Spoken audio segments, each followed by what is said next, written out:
Assalamualaikum, perkenalkan saya Fajar Kurniawan, mahasiswa PPG Universitas Negeri Makassar yang akan melaksanakan praktik pembelajaran inovatif dalam kegiatan PPG dalam jabatan kategori 2 tahun 2022 di Universitas Negeri Makassar.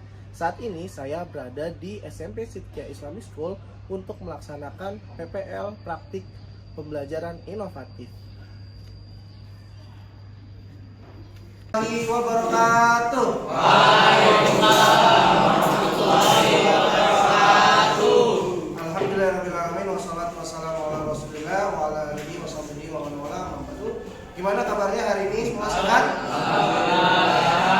Oke, alhamdulillah kalau semuanya sehat semua. Hari ini siapa yang tidak hadir? Tidak ada, alhamdulillah. Masuk semua? Alhamdulillah semuanya masuk semua ya. Sebelum kita belajar, mari kita berdoa terlebih dahulu untuk memulai pembelajaran. Silakan ketua kelasnya. Baik teman-teman, sebelum kita memulai pembelajaran IPS pada siang hari ini, langkah baiknya kita berdoa terlebih dahulu. Doa dimulai. Bismillahirrahmanirrahim. Oke, baik ya. Hari ini kita akan melanjutkan pembelajaran kita terkait dengan materi pembelajaran IPS, yaitu konflik sosial. Kemarin ada yang masih ingat pembelajaran kita tentang konflik sosial? Kita sudah bahas apa saja pengertiannya, ya, pengertian konflik sosial. Terus apa lagi?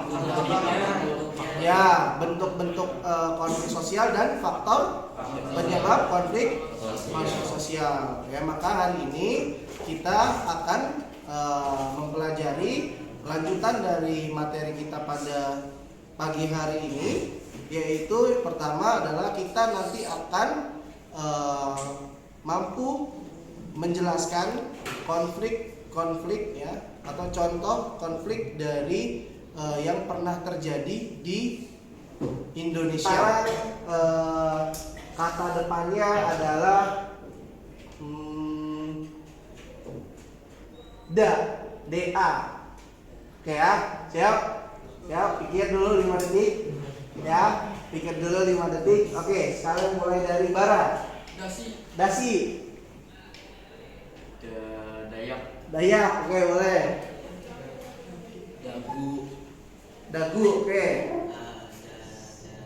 Daging, oke. Apa? Daki. Oke, terus. Jos. Dalil. Masya Allah. Terus. Dangkal. Oke, terus.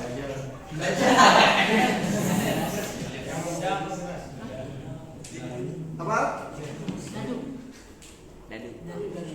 Dadu. Oke, sini apa terakhir? Dansa. Oke, tepuk tangan untuk kita semua.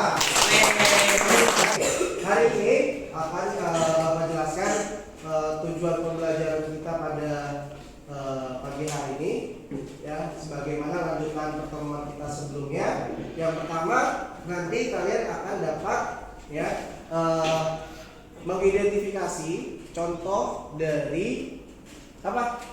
Konflik yang pernah terjadi di Indonesia. Kemudian nanti kalian dapat menganalisis upaya ya dari penanganan konflik sosial, dan nanti penugasannya, keterampilan kalian dapat menyajikan hasil daripada kalian mencari contoh konflik dan upaya penanganan daripada konflik sosial. Bisa mereka menutup tol Jatikarya, padahal tol itu akan adalah fasilitas umum untuk lalu lintas jalan raya. Kenapa? Coba ada yang bisa? Bisa? Warga menutup gerbang tol Jatikarya karena konflik yang tidak kunjung usai. Ya, biasanya konflik itu tentang apa? Kalau yang penutupan jalan itu? Ya, Pak. Ya, silakan, Zidan. Mungkin saat pembangunan tol itu warga kurang setuju, tetapi dari pihak tol tetap dilanjutkan pembangunannya. Oke, baik, pintar ya. Jadi itu biasanya konflik itu pasti ada penyebabnya, ya kan? Pasti ada penyebabnya. Kemarin kita sudah bahas penyebabnya apa, gitu kan? Penyebabnya apa? Konflik antar individu, konflik sosial lainnya seperti konflik antar kelas. Kalau ini kan masuknya konflik apa kira-kira? Konflik antar kelas ya. Ada kelas masyarakat sama kelas pemerintah atau pembuat proyek jalan tol tersebut, gitu ya. Oke, baik ya. Jadi itulah yang kita akan diskusikan pada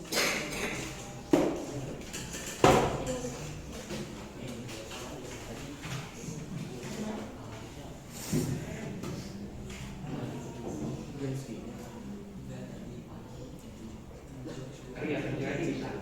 Lantas apa sebenarnya pelakunya dan kronologi dan data konflik di Desa Wadas yang kami himpun dari tim Litbang CNN Indonesia. Kita coba lihat bagaimana kemudian kita memahami apa yang terjadi di Wadas. Sampai hari ini kita update juga bahwa Komisi 3 sudah melakukan kunjungan ke sana. Kita nanti akan konfirmasi apa hasil kunjungan Komisi 3 ke Desa Wadas. Sembari juga kita mengetahui sebenarnya apa potensi konflik agraria yang terjadi di sana. Kita mengenal ini ada Desa Wadas dengan luas lahan ini sekitar 458.820 hektar. Ini terdiri dari tanah kering dan juga tanah yang digarap sawahan. Dengan mata pencarian utama masyarakat di sana adalah bertani dan berkebun. Lalu kemudian kita coba lihat bagaimana kemudian juga proyek bendungan bener di Desa Wadas, Kecamatan Bener, Kabupaten Purworejo. Ini yang kemudian menjadi pemicu konflik yang terjadi kemarin.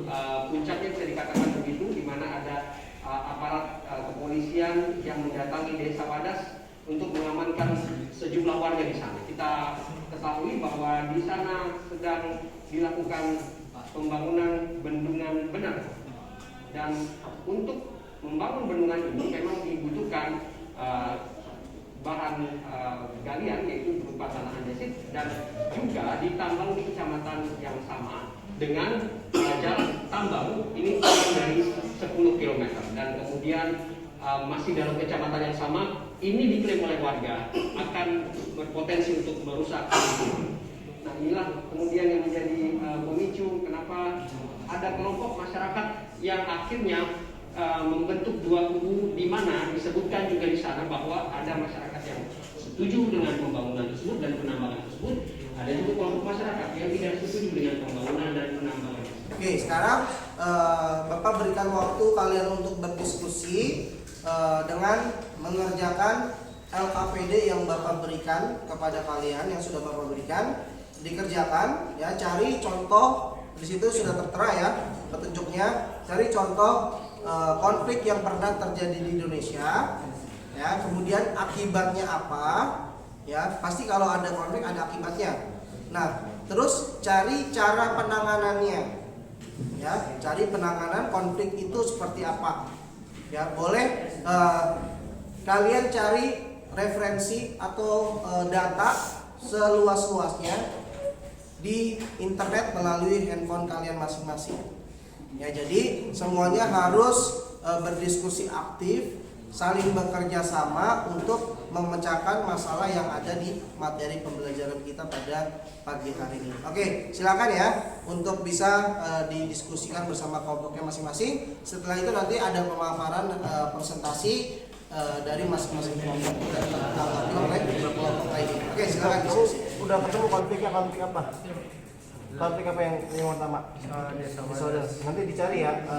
Nanti udah cari kan konflik Wadas. Terus akibat dari konflik Wadas itu apa? Terus cara penanganannya seperti apa? Gitu ya. Ya, Pak. Ini udah dicari, tentuin konflik apa? Nanti dicari akibatnya ya. Akibat sama cara penanganannya. Oke, siapa? Ini udah mau konflik apa? Udah dipilih konfliknya. Konflik Ambon, konflik Sampit.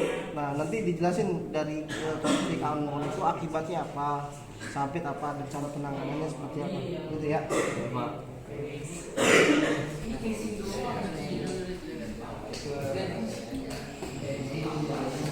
Di situ ada konflik apa aja, kemudian akibatnya apa, dan cara menangani menurut kalian itu seperti apa, cara menanganinya.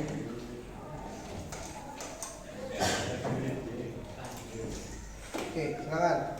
Ada teman-temannya ya, supaya teman-temannya nanti bisa menanggapi. Contoh konfliknya adalah konflik Ambon. Dampak yang didapat yaitu 24 orang luka berat dan 65 orang luka ringan. Cara penanganannya adalah dengan berdamai, dua belah pihak berdamai dengan cara pendekatan darurat dan keamanan serta. Lalu keamanan serta pendekatan pemulihan dan pembangunan. Lalu ada konflik sampit. Dampak yang didapat adalah lebih dari 500 kematian dengan lebih dari 100.000 warga Madura kehilangan tempat tinggal. Penyelesaiannya dengan cara mengevakuasi warga, terus meningkatkan keamanan, mengadakan rehabilitasi mental, dan menangkap provokator. Oke, baik. Gimana? Ada tanggapan dari kelompok lain? Apakah ada yang sama dengan konflik yang ada dijelaskan oleh kelompoknya kelompok 4, kelompok 3? Ada yang sama tadi konfliknya tadi apa aja? Ambon, Sampit, terus apa lagi? Ambon dan Sampit. Oke, ada yang sama kelompok Ambon dan Sampit? Ada yang sama? Ada. Oke, sekarang kelompok 3, silakan. Baik, jika dari kelompok kami itu konflik yang pertama itu kerusuhan pertama Sampit dan Madura juga. Konflik ini termasuk adalah konflik rasial karena melibatkan dua suku, yaitu suku Madura dan suku Sampit. Konflik ini terjadi karena salah satu rumah milik penduduk asli di Jalan Padat Karya Sampit dibakar seorang yang juga kuat dilakukan kelompok pendatang atau suku Madura. Konflik Sampit mulai mereda setelah pemerintah meningkatkan keamanan, mengevakuasi warga dan menangkap provokator. Dan juga di Sampit dibuat tugu perdamaian. Yang kedua yaitu konflik kerusuhan Mei 1998. Konflik ini termasuk ke dalam konflik antar kelas sosial, dan konflik ini disebabkan karena saat itu masyarakat pribumi sedang kesulitan ekonomi, sedangkan salah satu etnis di Indonesia yaitu saat itu memiliki ekonomi yang cenderung lebih stabil dan menguasai banyak sektor. Penyelesaian dari konflik ini yaitu pengunduran diri Presiden Soeharto dan pembentukan ulang Kabinet Reformasi. Oke ya, jadi perang Sampit dan perang Sampit dengan yaitu suku apa?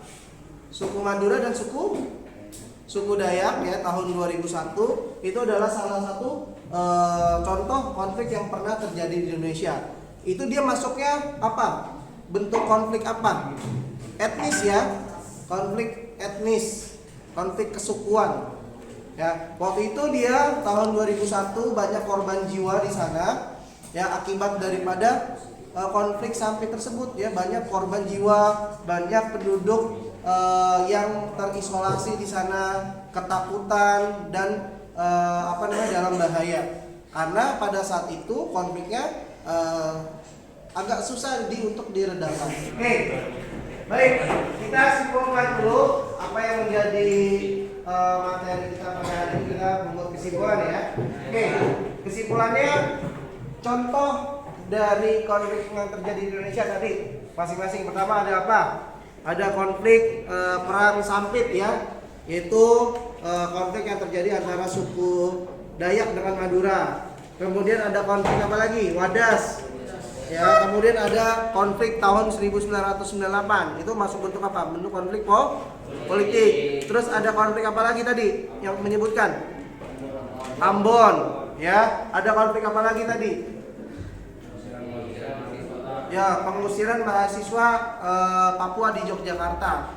Itu masuk konflik ras. Ya, itu adalah contoh-contohnya. Nah, akibatnya tadi sekalian sudah sampaikan banyak akibatnya, yaitu banyak kerugian, baik korban jiwa ataupun korban luka ataupun kerugian material yang terjadi oleh siapa? Masyarakat, ya, terutama masyarakat yang tidak terkena atau yang tidak terlibat langsung dengan konflik. Ya, akibatnya banyak kerugian-kerugian yang dialami dan kerugian yang dialami oleh masyarakat. Oke, itulah poin-poin yang betul ya. Oke, baik, untuk itu Bapak akan memberikan penghargaan terhadap kelompok terbaik pada pertemuan kali ini, yaitu kelompok 2. Oke, semangat. Oke, baik. Ya. Oke, pertemuan selanjutnya, materi pertemuan selanjutnya adalah terkait dengan integrasi sosial. Ya, terkait dengan integrasi sosial. Itu materi kita yang akan datang pertemuan selanjutnya. Oke, baik, mari kita akhiri pembelajaran kita pada pagi hari ini dengan sama-sama mengucap lafaz hamdalah. Sempurnakan dengan doa kafaratul majelis.